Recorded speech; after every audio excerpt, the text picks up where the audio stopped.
Michael Jackson.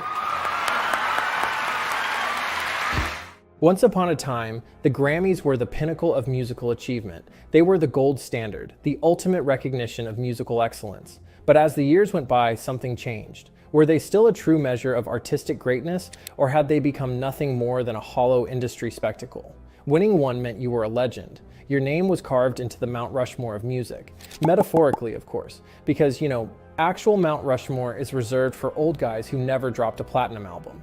And now, well, let's just say, getting a Grammy today is like winning Employee of the Month at a company that's about to go bankrupt. It's a nice gesture, sure, but in today's industry, does it still hold weight? Remember when people used to throw Grammy watching parties? Friends would gather around the TV, placing bets on who would win Album of the Year, gasping at surprise wins, and standing in awe of live performances that instantly became iconic.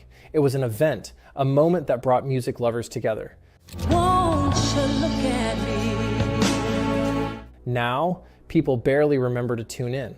The only reason anyone talks about the Grammys anymore is to complain about how bad they've gotten. So that raises the real question.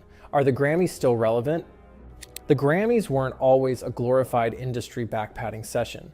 Back in the day, when people actually bought albums and MTV played music, winning a Grammy wasn't just a trophy on the shelf.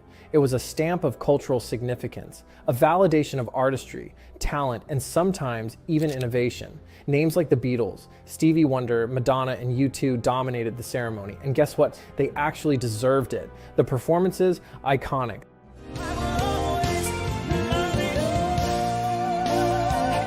The speeches, unforgettable. The winners, chosen for their artistic brilliance, not because of industry politics. Back then, the Grammys weren't just an industry event. They were a reflection of music history in the making. The winners weren't determined by shadowy committees with hidden agendas. They were actual artists, celebrated for their contribution to culture. It wasn't about politics. It was about leaving a lasting mark. That's why when you look at Grammy winners from past decades, you see albums that didn't just top charts, they shaped generations. Thriller, Purple Rain, The Miseducation of Lauryn Hill. These weren't just records, they were revolutions. And let's talk about the performances. There was a time when Grammy performances weren't just promotional gimmicks for the latest single. They were legendary moments in music history.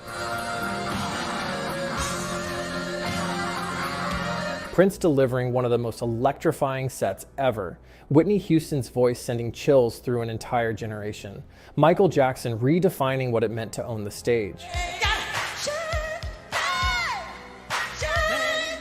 These weren't just artists performing, they were cultural titans, setting new standards for excellence. It wasn't just about who won, it was about the experience. There was a sense of prestige, of grandeur. Winning a Grammy didn't just mean you had the best album of the year, it meant your music had staying power. It resonated, it shaped the sound of its time and influenced the artists who came after.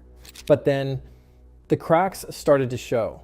Small things at first, like the time Jethro Tull, a flute-playing progressive rock band, won Best Hard Rock Metal Performance over Metallica in 1989. And the winner is Crest of a Knave, Jethro Tull. Imagine losing to a guy playing a flute while wearing medieval tights. Even Metallica was confused. And sure, we laughed it off. Oh, the Grammys, what a goofy little mistake. But then it kept happening. Suddenly, deserving artists were snubbed left and right. Radiohead, no album of the year. Beyoncé, lost to Beck.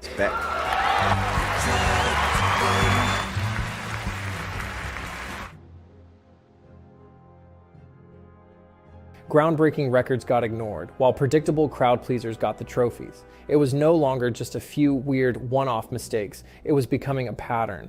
The most bold, culture-shifting albums were being ignored in favor of safe, industry-friendly choices. Instead of awarding the boldest, they rewarded the blandest.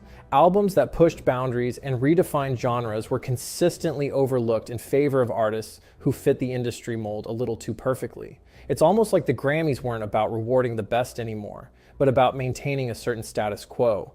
And that's when we realized, maybe the Grammys don't actually know what they're doing. Maybe they never did. And maybe, just maybe, they don't even listen to music. Think about it. The people deciding these awards aren't fans. They're not the people who stayed up all night replaying an album because it spoke to their soul. They're industry executives and anonymous committee members who operate in secrecy.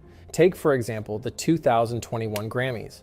where The Weeknd, after having one of the biggest albums of the year with After Hours and a song that dominated global charts, was completely snubbed. No nominations, nothing. Fans were outraged, but insiders weren't surprised. Why? Because it had nothing to do with merit and everything to do with industry politics. That's the real problem. The Grammys have become a closed-door club, rewarding those who play their game rather than those who actually shape music culture. There are people who view music as a business first, art second. Let's take a moment to analyze the psychology behind this. People want validation. Fans want to see their favorite artist rewarded because it confirms their taste in music. When an album wins, it feels like a win for the fans too. But when an obviously deserving artist is snubbed, it creates frustration, even anger. That's why the outrage over Grammy snubs isn't just casual disappointment, it's personal. It's why every year Twitter explodes with fans venting about how the Grammys got it wrong yet again. And let's not forget about the infamous snubs, the kind that made fans question if the Grammys were even paying attention to music at all. Remember when Kendrick Lamar's Good Kid, M.A.A.D. City lost to Macklemore? Even Macklemore himself texted Kendrick to say he didn't deserve it. Or how about when Lemonade lost to Adele's 25? Even Adele, in her acceptance speech, basically admitted that Beyoncé should have won. The Lemonade album was just so monumental, Beyoncé. It was so monumental. These weren't just minor upsets. These were moments where it became painfully obvious that the Grammys were completely out of touch with music culture, and it only got worse from there. Artists started speaking out. The Weeknd refused to submit his music. Drake publicly mocked the Grammys while holding a Grammy in his hand. Frank Ocean opted out entirely, calling the whole thing irrelevant. When some of the biggest names in the industry openly declare that the Grammys are meaningless, you know there's a problem. Fans caught on too. The award show that once felt prestigious started to feel rigged. Instead of celebrating artistry, it became about who played the industry game best. It became predictable, manufactured, boring. Even the performances lost their magic. What used to be groundbreaking live shows turned into bland, forgettable acts. Instead of artists pushing creative boundaries, we got formulaic performances designed more for social media buzz than actual musical impact.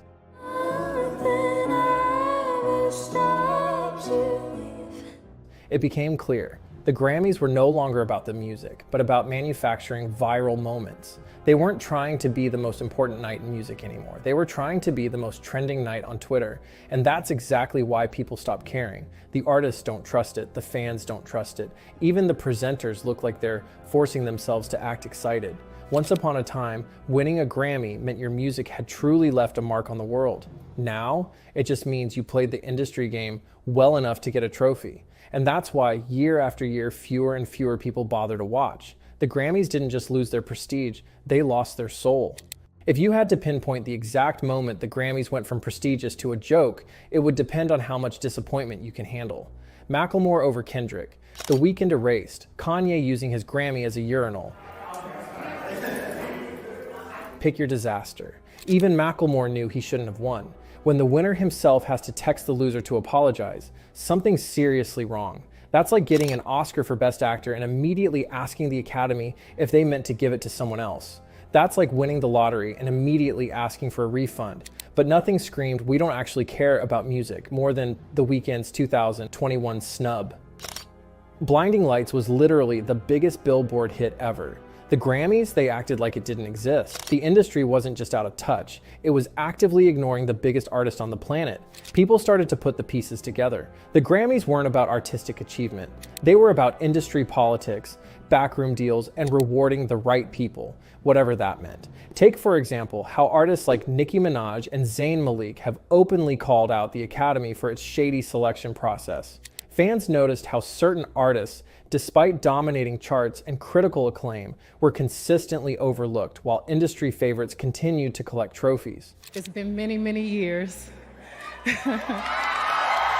By this point, the credibility was long gone. In its place was a broken system desperately trying to convince people it still mattered. So what happens when an award show loses its credibility? People stop caring. And boy, have people stopped caring.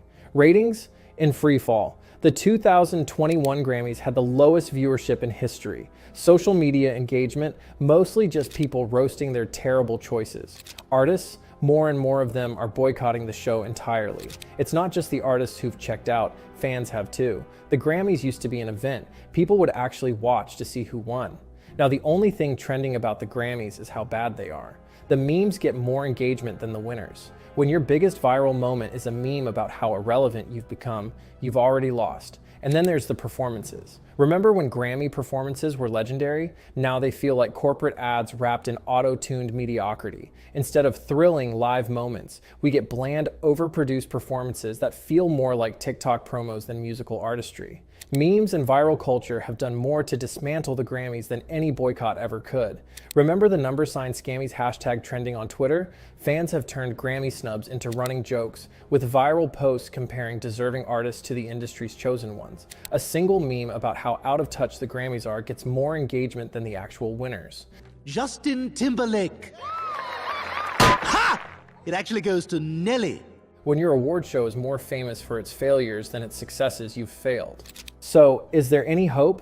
Can the Grammys be saved? The short answer, probably not. They've dug themselves into a hole so deep that even Beyoncé performing a live rescue mission wouldn't be enough to pull them out. The trust is gone, and once you lose credibility, it's almost impossible to get it back. Could they reform? Sure. More transparency, actual fan involvement, removing the shady secret committees. Those things might help. But at this point, does anyone even want to save the Grammys? Music has outgrown them. Artists don't need a golden trophy to validate their success anymore. Fans decide what's great, not an out-of-touch panel of industry insiders. Maybe, instead of trying to fix the Grammys, we should just accept what they've become, an outdated institution desperately clinging to relevance.